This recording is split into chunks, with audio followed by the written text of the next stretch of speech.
The storm didn't ask for permission before it rolled in. It simply arrived, changing everything in its wake. Margaret Vance lay curled on her side, her breathing hitched and uneven. The house, a sprawling old cottage on the edge of a coastal town, was draped in the heavy, suffocating silence that only settles in well after midnight. Outside, the rain lashed against the glass in relentless sheets, patient and rhythmic, as if it had nowhere else to go. Inside the master bedroom, shadows danced across the walls, taking the shape of memories Margaret had spent years trying to suppress. Hold on just a moment before we continue. If this story is touching something in you, please take a second to like this video and subscribe. It genuinely makes a difference and helps me bring you more stories like this one. I also want to hear from you. Write in the comments. Where are you right now? Are you tucked away in a peaceful village where stars fill the sky, or surrounded by the hum and glow of a city that never sleeps?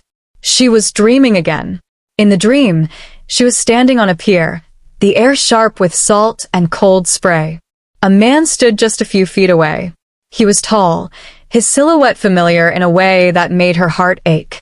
His face was kind but etched with a weary sadness, his eyes searching for something he had lost. She tried to call out to him, but her voice was caught in her throat. The roar of the ocean faded, replaced by a hollow thumping in her chest. "Julian," she whispered. The name escaped her lips in the waking world, soft but unmistakable. Down the hallway, the front door clicked open. Lucas Vance stepped into the foyer without turning on the lights. He closed the heavy door gently, mindful of the latches. His coat was soaked through, his eyes gritty and red from hours on the interstate. He hadn't planned this trip. He hadn't packed a suitcase. But a gnawing feeling in his gut had pushed him into his car and onto the highway. His mother had sounded strange on the phone 2 days ago. Not ill exactly, just hollow. Her pauses had been too long, her tone too flat, as if she were carrying a burden so heavy it required all her concentration just to speak. Lucas felt that weight now as he stood in the hallway of his childhood home, surrounded by the ghostly outlines of furniture and framed photos he couldn't quite see in the dark. He moved toward her bedroom, intent on checking on her, but stopped dead when he heard her voice. "Julian." Lucas went rigid. The name sliced through the quiet like a knife. He stood frozen, one hand hovering near the wall, his heart hammering against his ribs. He waited, hoping it was a trick of the wind.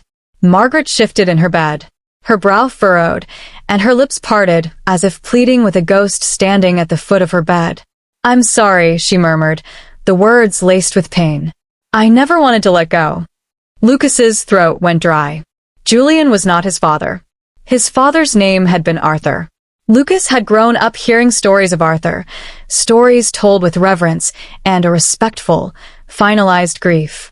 Arthur had passed when Lucas was 12. Since then, it had been the two of them against the world. No other man had ever stepped foot in this house, at least not that Lucas knew of. So, who was Julian? Lucas took a hesitant step forward. The bedroom door was ajar, and the pale, watery light from a street lamp filtered through the sheer curtains, illuminating Margaret's face. She looked older than he remembered. Her hair fanned out on the pillow, streaked with more silver than before.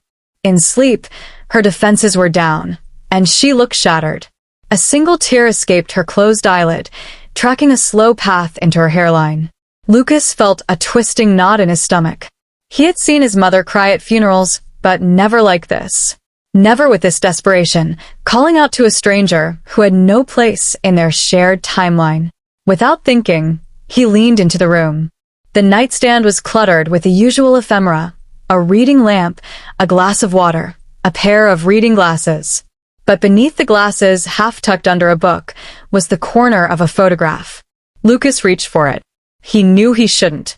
He knew this was a violation of privacy, but his hand moved of its own accord. The photo felt fragile, the paper soft with age. In the dim light, he made out the image. Margaret looked radiant, years younger, with a smile Lucas hadn't seen since before his father got sick. Beside her stood a man, tall, with a kind face, his arm draped casually around her shoulders, his head tilted toward hers. They looked magnetic. Connected. Lucas stared at the stranger's face. He didn't recognize him. The room suddenly felt claustrophobic. Questions raced through his mind, colliding with one another. How long had she hidden this? Was this an affair? A secret life? Behind him, Margaret stirred. Her eyes fluttered open, adjusting to the gloom. Confusion washed over her features, followed instantly by panic. She bolted upright, clutching the duvet to her chest. Lucas. Her voice was brittle. He turned slowly.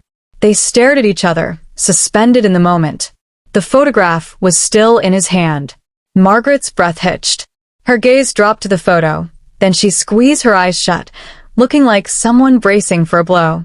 When she opened them, the walls she had built for decades were gone. You're supposed to be in Chicago, she whispered. I drove, Lucas said, his voice sounding foreign to his own ears. I didn't call. Margaret nodded, her movements stiff. She glanced at the digital clock, then back at her son. Her pulse was thundering in her ears. How long have you been standing there? Long enough. Silence stretched between them, thick and heavy.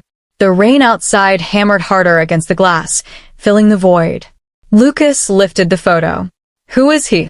Margaret looked toward the window. For a second, Lucas thought she would kick him out. Tell him to mind his own business. But her shoulders slumped, the fight draining out of her. That's not how I wanted you to know, she said. So, it's real, Lucas said. There's something to know. Margaret pressed her lips together. Her hands trembled as she pushed the covers aside and sat on the edge of the bed. The room felt frigid now. He was someone I loved, she said simply. Lucas inhaled sharply. Loved? Not dated? Not new.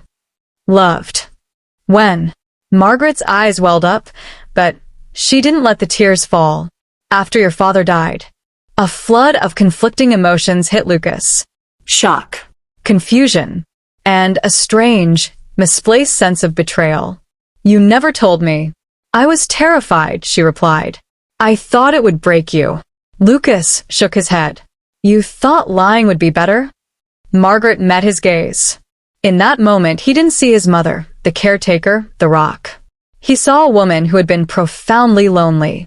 I didn't plan for this, she whispered. For you to hear his name in the dark. Lucas looked at the photo one last time, then placed it face down on the nightstand. The small click sounded like a gavel falling. You were calling for him, Lucas said. In your sleep. Margaret closed her eyes. I dream about him more than I should. The truth hung in the air, raw and undeniable. Lucas took a step back. He felt like an intruder in his own history. I came because I had a bad feeling, he said. I didn't expect this. I didn't expect it either, she said. The clock ticked. The moment felt fragile, like glass about to shatter. I need some air, Lucas said. Margaret didn't stop him. He walked out, his footsteps heavy on the hardwood. In the living room, he stood by the bay window, watching the rain blur the world outside. His mind replayed the sound of her voice, soft with regret, and the name Julian. Back in the bedroom, Margaret sat alone, staring at the wall. The heart she thought she had successfully silenced was beating wildly again, exposed to the harsh light of discovery. The past had finally caught up with her. Hours later, the storm had passed. Margaret sat at the kitchen table as the first gray light of dawn filtered through the wet windows. The room smelled of fresh coffee and rain-soaked earth. She held a ceramic mug with both hands, using the warmth to ground herself. Across the table, Lucas sat in silence. The house, usually so comfortable, now felt full of hidden trapdoors. Mom, Lucas said finally, breaking the spell. I need to know. Who is Julian? Margaret swallowed past the lump in her throat. She had spent years curating a version of her life that was simple and safe for Lucas's sake. Now that curation was over. I never meant for you to find out like this, she said softly. Lucas leaned forward. I don't care about the how. I just need to understand. Margaret took a steadying breath. After your father, after Arthur died, I was adrift. I felt like a ghost in my own life. I thought that part of me, the part that could feel romance and passion, was gone forever. And then, 2 years later, I met Julian. Lucas listened, his face unreadable. He was different, she continued, her voice gaining a little strength. He understood grief. He made me feel seen, not just as a widow or a mother, but as Margaret. Just Margaret. For the first time in forever, I felt hope. She traced the rim of her mug. But I was afraid, she admitted, her voice dropping to a whisper. I was scared of confusing you. You were 14. You were still hurting. I was terrified that choosing my own happiness would make me a bad mother. That it would be selfish. Lucas's chest tightened. He had grown up believing his mother had no needs of her own, that her entire universe revolved around his well-being. He had never considered that she had starved her own heart to feed his stability. Mom, you weren't selfish, he said quietly. You were human. You were just trying to survive. Margaret looked up, eyes glistening.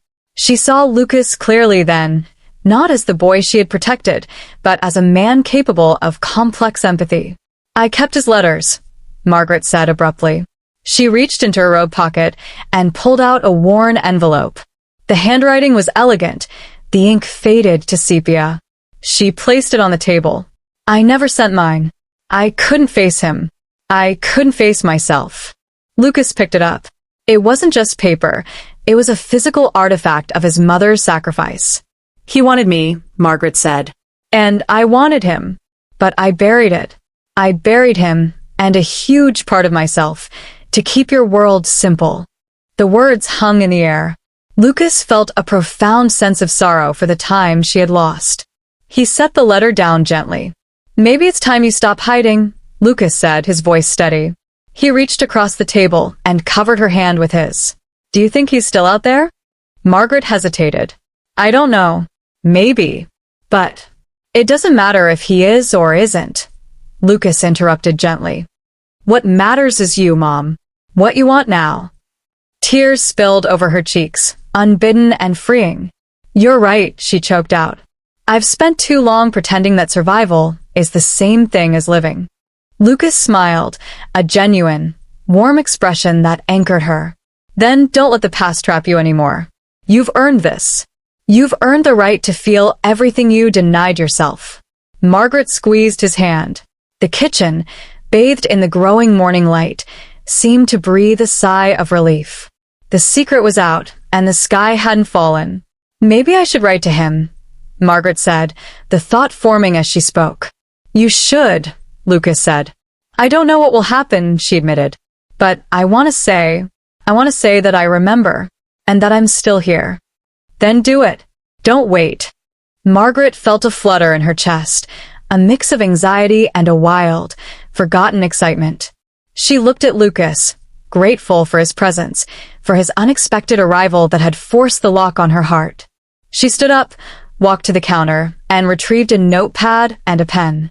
Her hand shook as she sat back down, but as soon as the pen touched the paper, the tremor ceased. Words began to flow. Years of silence poured out onto the page. Regret, longing, and a newfound courage. Outside, the clouds broke completely.